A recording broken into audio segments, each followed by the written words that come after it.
So now briefly about the future, the plans. Slowly but surely, the energy market is beginning to open up to foreign and private sector investors with huge investment potential from our point of view. In late November 2011, the Mongolia government granted a license for a new 600 megawatt thermal power plant, the largest of its kind by the size in the country. Canada's Prophecy Coal will use coal from the Chandgana Tal deposit, some 60 kilometers from Undarhan city, to power the Chandgana mine mouth. The plant will be operated by Prophecy's Mongolian subsidiary, East Energy Development.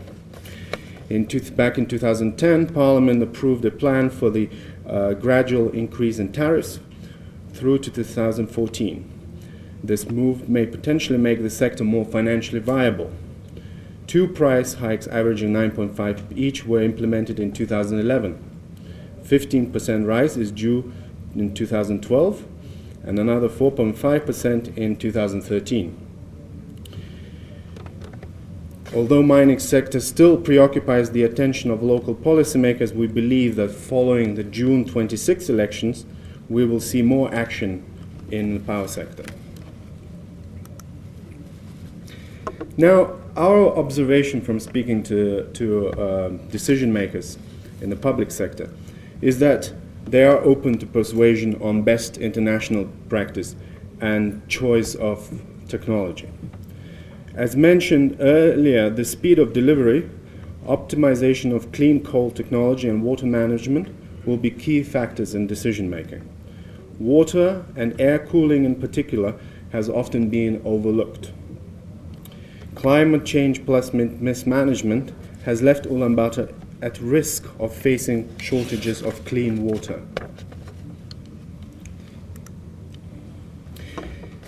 The official program PIPES was unveiled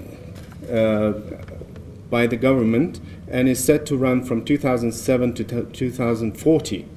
The first phase, from 2007 to 12, aims to establish permanent power supply to every settlement, along with the modernization of existing TPPs and the building of a 5th TPP for Ulaanbaatar. PIPES also envisages a hydroelectric plant on the Egin River with a 220 megawatt capacity and another such plant on the Delgar, both connected to the CES.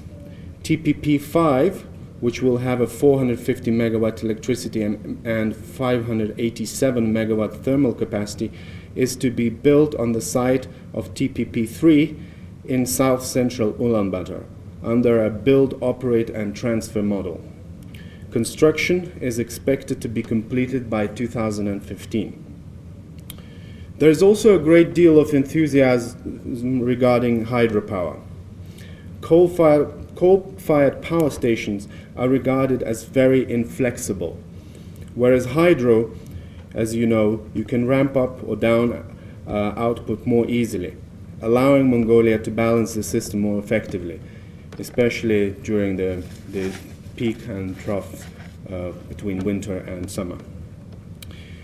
Nuclear also remains an option, though probably for the long term. The concept and plans are still at a very early stage, but we believe the plan will likely be put in motion in the next 5 years, which will help Mongolia to take advantage of its vast uranium mining assets. This could position Mongolia as a leading player in the Asian nuclear fuels market, with high demand for feedstock and power. Several challenges remain, however, not least of which is developing the country's expertise and human resources. In summary, we think the Mongolian power sector is one of the untapped investment potentials in the country. Overshadowed by mining and minerals, it is currently the one sector that urgently needs private sector involvement and new approach to technology. Just like in communications, there is an opportunity for technological leapfrogging. The rollout of a massive wind farm outside UB by General Electric and their local partners Newcom is a testimony that cutting-edge, forward-looking thinking can be implemented into practice in Mongolia. I therefore encourage all of you to invest time and capital in putting new technological solutions forward to policymakers, and here be it in clean coal or renewable technologies. Thank you.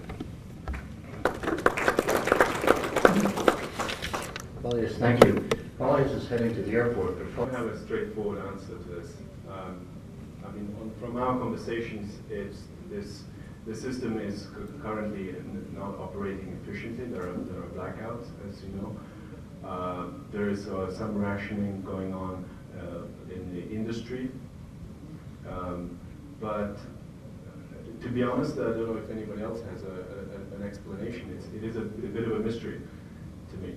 And as you know, also, according to our research, around 60% of the population still doesn't have access to the grid.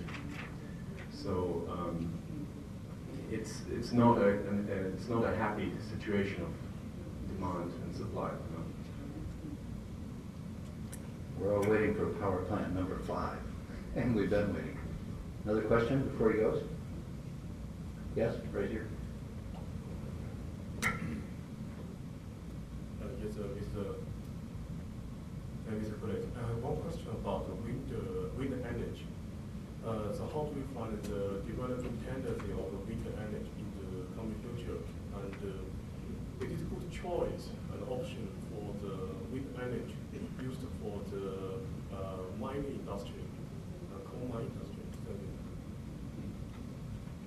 Perhaps we could direct this question to some of our mining colleagues here. I think, again, we're not experts in renewables per se, but from our conversations, it makes perfect sense in terms of just shared geography, in terms of the wind characteristics and the landscape. Yes, it does make sense, and as you know, the first large wind farm is currently being rolled out by GE and Newcom, and that will be a test case of whether the key question is whether it's economical, whether it's will pay for itself. And I think at the moment it's still on the break-even stage.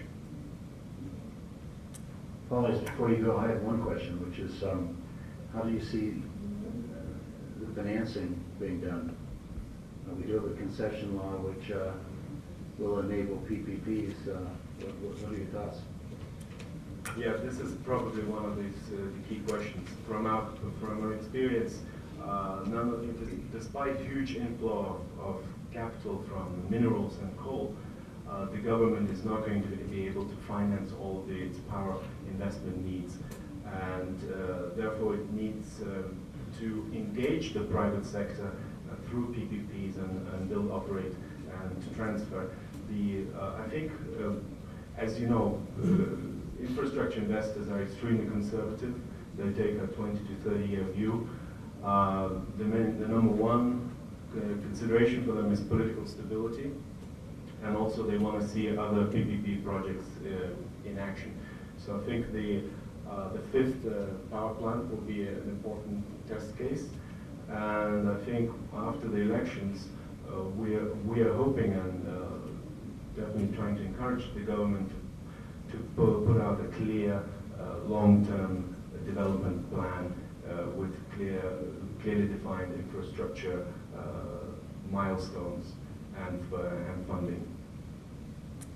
Paulius, thank you. Thank you. Do you want to take your vote? Thanks very much. Next up is Paul Evans. Paul has been here with Aquaterra, one of the many Australian